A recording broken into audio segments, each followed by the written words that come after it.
إن الله وملائكته يصلون على النبي يا أيها الذين آمنوا صلوا عليه وسلموا تسليما اللهم صل وسلم على سيدنا محمد سيد المرسلين وعلى آله الطيبين الطاهرين وأصحاب أكرم وأذنهم أجمعين برحمتك يا أرحم الراحمين. السلام عليكم ورحمة الله وبركاته. الله أكبر الله أكبر الله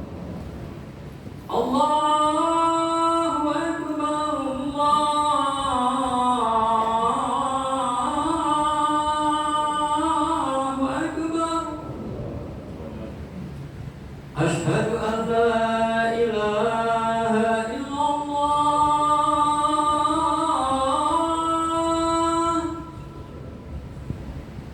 أشهد أن لا إله إلا الله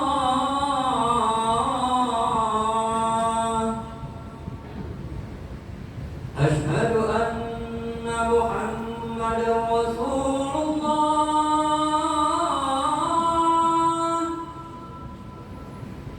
أشهد أن محمدا رسول الله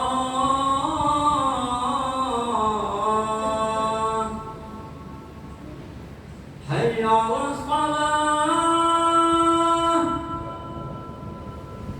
حي على الصلاة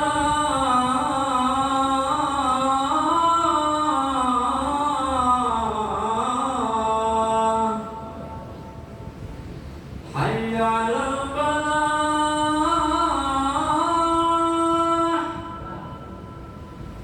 حي على الفلاح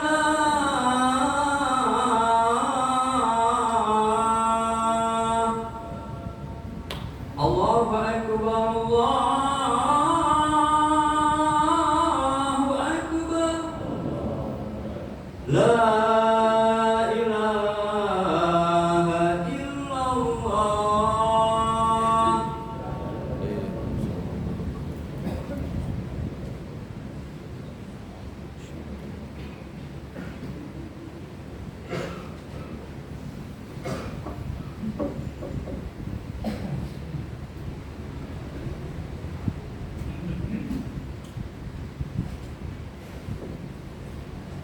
Alhamdulillah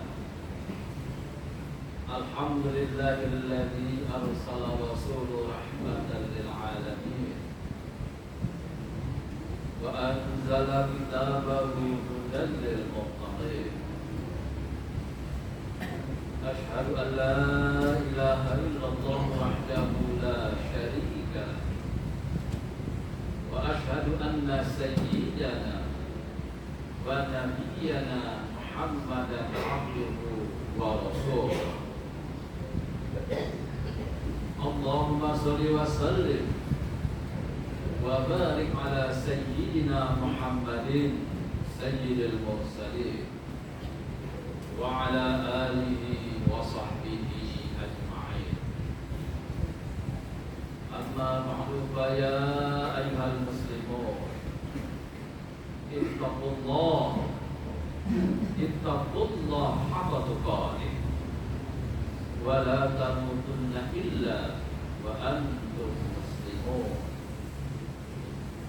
Qala Allah Ta'ala fi kitabihil karim A'udzu billahi minasy syaithanir rajim Ya ayyuhalladzina amanu kutiba 'alaikumus syiyamu kama kutiba 'alal ladzina min qablikum la'allakum tattaqun. Sallallahu alaihi Ma'asyiral muslimin wa zumratal mu'minin rahimahumullah. Melalui mimbar ini Al-Fakir berwasiat kepada para jemaah sekalian utamanya kepada diri kita sendiri.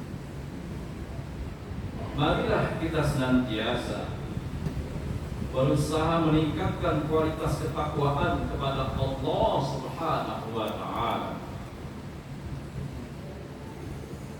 Imtithalu awamirillah wajtinabu nawahi. Dengan terus berupaya meningkatkan dalam melaksanakan perintah-perintah Allah dan menjauhi segala larangan-larangannya, serta berusaha agar setiap perilaku, aktivitas dan ucapan kita didasarkan pada nilai-nilai ketakwaan kepada Allah Subhanahu wa Ta'ala. Ma'asyiral muslimin wa zumratal mu'minin rahimakumullah. Saat ini kita telah berada di hari ke-11 puasa bulan suci Ramadan. Puasa adalah merupakan rukun Islam yang ketiga bagi kita umat muslim, sebagaimana yang telah diwajibkan Allah Subhanahu wa Ta'ala dalam Al-Qur'an surah Al-Baqarah ayat 183. Ya ayyuhalladzina amanu kutiba 'alaikumus syiyamu kama kutiba 'alal ladzina min qablikum la'allakum tattaqun. Yang artinya, hai orang-orang yang beriman, diwajibkan atas kamu berpuasa sebagaimana telah diwajibkan atas orang-orang sebelum kamu, agar kamu dapat bertakwa.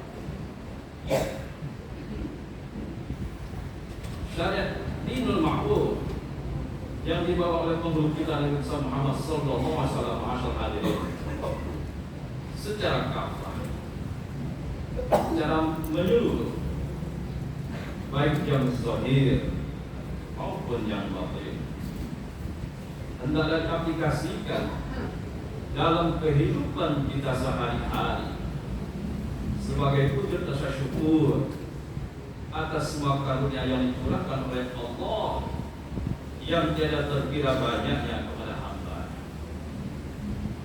Demikian pula halnya dengan puasa, ma'asyiral hadirin. Berbeda dengan ibadah-ibadah yang lain, puasa adalah sebuah ibadah yang tidak dapat dijangkau indera manusia, sebab kita tidak akan mengetahuinya kecuali Allah dan orang yang berpuasa itu sendiri. Maka jadilah puasa itu ibadah sir, ibadah rahasia yang tidak diketahui oleh seorang pun kecuali Allah Subhanahu wa Ta'ala. Karena hakikatnya puasa itu ibadah dan bentuk ketaatan yang hanya diketahui Allah. Maka Allah menghubungkan puasa itu pada Zat-Nya dan Dia sendiri yang menjamin balasannya. Firman Allah Subhanahu wa Ta'ala dalam hadis qudsi, as-sawmu li wa ana ajzi, yang artinya puasa adalah untukku dan akulah yang akan membalasnya. Ma'asyiral muslimin wa zumratal mu'minin rahimakumullah. Sebagian ulama mengatakan bahwa dihubungkannya dengan Zat-Nya adalah karena puasa adalah sebuah ibadah yang tidak pernah digunakan seorang untuk menyekutukan Allah Subhanahu wa Ta'ala. Karena ada orang yang berbuat syirik kepada Allah, menyembah berhala, matahari dan bulan, serta bersedekah untuk berhala. Mereka adalah orang-orang kafir. Lain halnya dengan puasa, ma'asyiral hadirin. Ia merupakan ibadah murni hanya kepada Allah, maka dia menghubungkan puasa itu dengan Zat-Nya sebagaimana firman-Nya di atas. Oleh karena itu, ma'asyiral hadirin, janganlah sekali-kali kita mengajarkan puasa tersebut masa hanya dengan daya dan kekuatan kita sendiri. Akan tetapi ingatlah bahwa segala kelakuan, afal dan perbuatan kita semata-matanya terbit dari hadrat Allah Subhanahu wa Ta'ala, sedangkan kita la haula wa la quwwata illa billah. Ma'asyiral muslimin wa dzurratal mu'minin rahimakumullah. Di dalam kitab Durratun Nasihin ada diriwayatkan tentang kisah disyariatkannya puasa, bahwa ketika Allah Subhanahu wa Ta'ala telah menciptakan akal terlebih dahulu, lalu berfirman Allah, menghadaplah, maka akal itu menghadap. Kemudian Allah berfirman lagi, berbaliklah, lalu membelakanglah dia. Kemudian Allah berfirman lagi, siapakah engkau ini dan siapakah aku? Berkata akal, engkau adalah Tuhanku dan aku adalah hamba-Mu yang lemah. Berfirman Allah Subhanahu wa Ta'ala, hai akal, tidak pernah aku menciptakan makhluk yang lebih mulia daripada engkau. Kemudian Allah Subhanahu wa Ta'ala menciptakan nafsu. Berfirmanlah Allah kepadanya, menghadaplah, tetapi dia tidak menurut. Kemudian Allah berfirman kepadanya, siapakah engkau ini dan siapakah aku? Nafsu itu menjawab, aku ya aku dan engkau ya engkau. Maka Allah menyiksa dengan api neraka jahanam 100 tahun lamanya. Kemudian Allah mengeluarkannya dan berfirman, siapakah engkau dan siapakah aku? Ia tetap menjawab seperti semula, aku adalah aku dan engkau adalah engkau. Maka Allah melemparkannya di dalam neraka lapar selama 100 tahun. Lalu Allah bertanya kepadanya, dan barulah ia mengakui bahwa dirinya adalah hamba, sedang Allah adalah Tuhan. Akhirnya Allah mewajibkannya berpuasa disebabkan oleh semua itu. Ma'asyiral muslimin wa dzurratal mu'minin rahimakumullah. Syekh Muhammad Azhari bin Makhluf Al-Ghalibani dalam kitabnya Rohatul Qulub meriwayatkan sebuah hadis yang bersumber dari Sayyidina Ali karramallahu wajhahu tentang hikmah diwajibkannya puasa. Dikatakan bahwa hikmah diwajibkannya berpuasa selama 30 hari adalah disebabkan karena datuk kita Nabi Adam alaihissalam setelah memakan buah khuldi di dalam surga, maka bercokollah buah itu di perutnya selama 30 hari. Setelah Nabi Adam bertaubat kepada Allah, maka Allah memerintahkannya berpuasa selama 30 hari, 30 malam, siang dan malam. Karena kenikmatan dunia ini ada 4 hal: makanan, minuman, bersetubuh dan tidur. Semua itu sebagai penghalang bagi hamba kepada Allah Subhanahu wa Ta'ala. Dan Allah mewajibkan puasa atas Nabi Muhammad sallallahu alaihi wasallam dan umatnya pada siang hari saja, dan diperbolehkan makan di malam hari. Ini semata-mata adalah anugerah dan kemurahan Allah pada kita semua selaku umat Nabi Muhammad sallallahu alaihi wasallam. Selanjutnya, riwayat hadis yang menyatakan tentang ganjaran pahala bagi yang berpuasa. Adapun bagi yang berpuasa akan diberikan pahala oleh Allah atas 6 perkara. Yang pertama, terhindar dari segala penyakit. Yang kedua, dihampakan rahmat Allah Subhanahu wa Ta'ala. Yang ketiga, diberikan kepadanya sebaik-baik amal. Yang keempat, tidak merasa lapar dan dahaga pada hari kiamat. Yang kelima, diringankan siksa kubur. Dan yang keenam, diberikan kemuliaan di dalam surga. Ma'asyiral muslimin wa dzurratal mu'minin rahimahumullah. Amaliyah dan muamalah ajaran Islam yang kafah bersumber dari kitabullah dan as-sunnah. bertitik tolak dari tempat ilmu dan amal, yaitu syariat, thariqah, hakikat dan makrifat. Sebagaimana hadis Rasulullah sallallahu alaihi wasallam yang diriwayatkan oleh Anas bin Malik, Rasulullah sallallahu alaihi wasallam bersabda, "Asy-syari'atu aqwali, wal thariqatu af'ali, wal haqiqatu ahwali, wal ma'rifatu uqsumali." Yang artinya syariat itu adalah perkataanmu, thariqah itu adalah perbuatanmu, hakikat itu adalah budi pekertiku, dan makrifat itu adalah modal kekayaan. Nah, lalu bagaimana dengan puasa yang dihendaki oleh hadis di atas, yaitu puasa syariat, thariqah dan hakikat? Asal muslimin wa dzurratul mukminin rahimakumullah.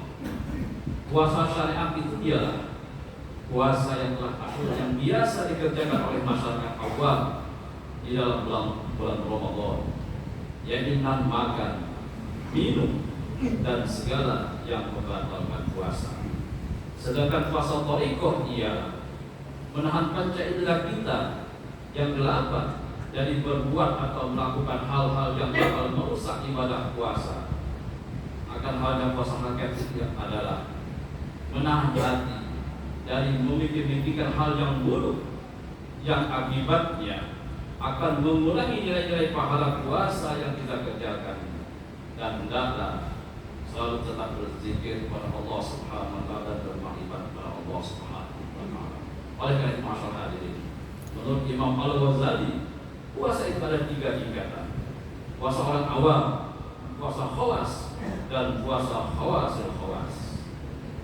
Puasa orang awam, masyaallah hadirin, adalah mengekang perut dan kemaluan untuk tidak memenuhi keinginan syahwatnya. Sedang puasa orang khusus ialah puasa orang-orang soleh, mengekang semua anggota tubuh untuk tidak berbuat dosa, seperti menahan mata dari segala hal yang dibenci syara, memelihara lidah dari menggunjing, bohong dan adu domba, sumpah palsu dan sebagainya, mengekang telinga untuk tidak mendengar hal-hal yang dibenci, mengekang perut dari perkara-perkara syubhat ketika makan, serta tidak berlebih-lebihan mengisi perutnya ketika berbuka dan lain sebagainya. Dan yang ketiga, puasa orang-orang yang lebih khusus, yaitu puasa hati dari tujuan-tujuan rendah dan pemikiran tentang duniawi, serta menahannya dari segala hal selain Allah sama sekali. Ingatannya tertuju semata-mata hanya kepada Allah, zat yang wajibul mawjud hakiki mutlak. Jika ia berpikir tentang sesuatu selain Allah, maka batallah puasanya. Puasa seperti ini adalah tingkatan puasa para nabi dan salih. Akhirnya kita berharap dan berupaya agar kiranya rangkaian ibadah dan puasa yang kita tunaikan semakin hari semakin meningkat dan akan benar-benar terbit dari dasar hati nurani yang paling dalam, sehingga segala gerak takut kita merupakan terjadi dari afal dan sifat Allah yang Rahman dan Rahim, serta dalam keridhaannya. Amin ya rabbal alamin. A'udzu billahi minasyaitonir rajim. Bismillahirrahmanirrahim. Wal 'asri innal insana lafi khusr illa alladziina aamanu wa 'amilus shalihati wa tawassaw bil haqqi wa tawassaw bis sabr. Barakallahu lakum fil Qur'anil 'azim wa nafa'ani wa iyyakum bima fihi minal ayati wa dzikril hakim. Wa taqabbala minni wa minkum tilawatahu innahu was-sami'ul 'alim. Aqulu qawli hadza wa astaghfiru li wa lakum wa liwalidina wa walidikum wa lisairil muslimina wal muslimat wal mu'minina wal mu'minat fastaghfiruh innahu huwal ghafurur rahim. Allahumma shalli wa sallim ala sayyidina Muhammadin wa ala alihi sayyidina Muhammad.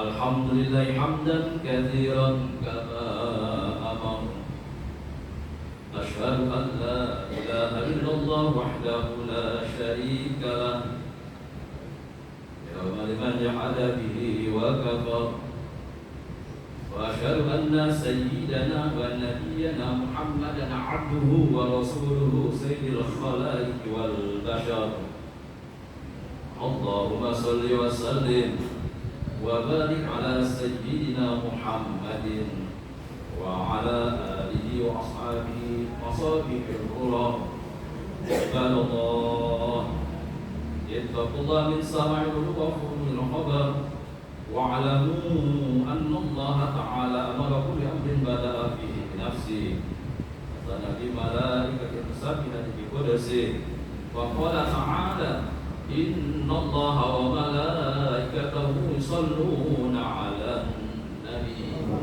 يا أيها الذين آمنوا صلوا عليه وسلموا تسليما اللهم صل على سيدنا محمد وعلى آل سيدنا محمد كما صليت على سيدنا إبراهيم وعلى آل سيدنا إبراهيم وبارك على سيدنا محمد وعلى آل سيدنا محمد كما باركت على سيدنا إبراهيم وعلى آل سيدنا إبراهيم في العالمين إنك حميد مجيد اللهم صل على النبي رحمة وسبع الأمة ورضي الله على أصحابه وقراباته وأزواجه وذرياته أجمعين وعلى الخلفاء الراشدين أبي بكر وعمر وعثمان وعلي وعلى بقية الصحابة والتابعين وتابع التابعين ومن تبعهم بإحسان إلى يوم الدين وعلينا معهم برحمتك يا أرحم الراحمين اللهم اغفر للمسلمين والمسلمات والمؤمنين والمؤمنات الأحياء منهم والأموات إنك سميع قريب مجيب الدعوات ويا قاضي الحاجات اللهم جبلنا بالعافية والسلامة وأمرنا بالتقوى والاستقامة وأعنا من كل الندامة إنك سميع الدعاء اللهم سلمنا والمسلمين اللهم انصرنا والمسلمين اللهم احفظنا والمسلمين واكفنا وإياهم أجمعين شر مصائب الدنيا والدين ربنا آتنا في الدنيا حسنة وفي الآخرة حسنة وقنا عذاب النار عباد الله إن الله يأمر بالعدل والإحسان وإيتاء ذي القربى وينهى عن الفحشاء والمنكر والبغي يعظكم لعلكم تذكرون يذكركم أشكره على نعم يزدكم أشكره من فضله يؤتكم ولذكر الله أكبر والله يعلم ما تصنعون الله أكبر.